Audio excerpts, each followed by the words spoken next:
My mom would be at all my sporting events. Let's say I was playing football, okay? My mother would be on the sidelines, and if the play on the field started going one way, my mother would run along like, Mark, get him! I'd be like, oh my gosh. I'd get in the huddle with the other guys. They go, Mark, is that your mother? I go, no, I never saw her before in my life. See, the greatest gift my mother ever gave me, she believed in me. I have overdosed on drugs on 3 occasions where I should have been dead. But I believe I was kept here for a reason. You show me your friends, I will show you your future. How do I know this?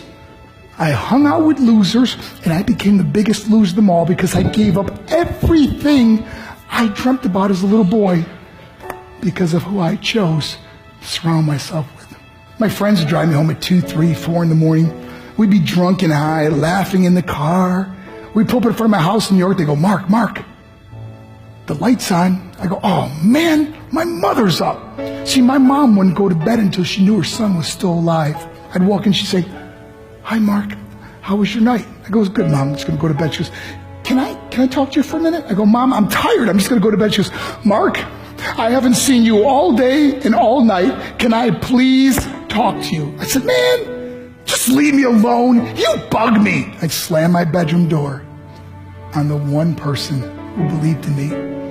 I was on a worldwide tour and we were wrestling overseas in Japan. After my wrestling match, I went upstairs to my hotel room and I fell asleep. There was a knock at my door at 3 o'clock in the morning.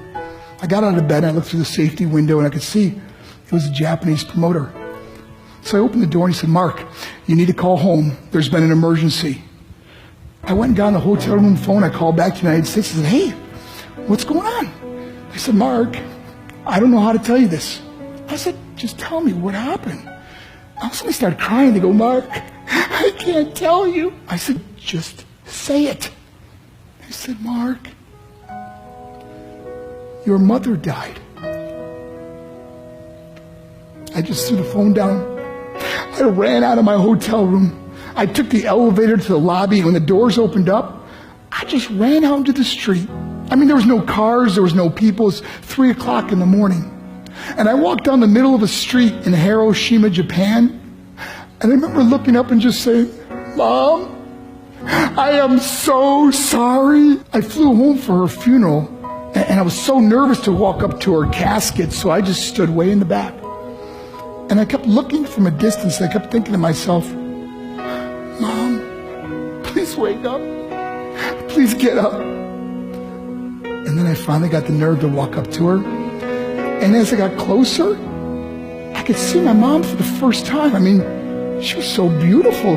She was dressed in white. I mean, she looked like an angel. And I just stood over and I said, Mom, you are my hero. Everything I am, everything I hope to be was because of you. You loved me so much. You gave me a life. You're the only one that ever believed in me. How did I repay her? By getting drunk, by getting high, by getting stupid, by hanging out with losers? For what? All she ever wanted to do was talk to me. I wish I could talk to you now, Mom. I wish you could see what I'm doing. Why couldn't I have been a better son? We are defined by our choices. But if you surround yourself with people involved in drugs and alcohol and pills, it's a dead end. I'm not here to preach to you. I'm here to tell you I lived that life. It leads to broken hearts, broken relationships, broken dreams, and death. For what? To get high? If you have a mother or a father, when you go home, tell them how much you love them. See, my whole life was about being rich and famous. I had to be a millionaire. I had to win the race. I had to win the race at the expense of my marriage, my family, my friends. For what? To be all alone in the world? I learned what is truly important, and that is how precious this gift of life is, and our families, and how quickly it can be taken away. See, I no longer live in time. I live in moments. See, it's not what's in your pocket that matters. It's what's in your heart that truly matters. Love Love is just a word until somebody comes along and gives it meaning. You're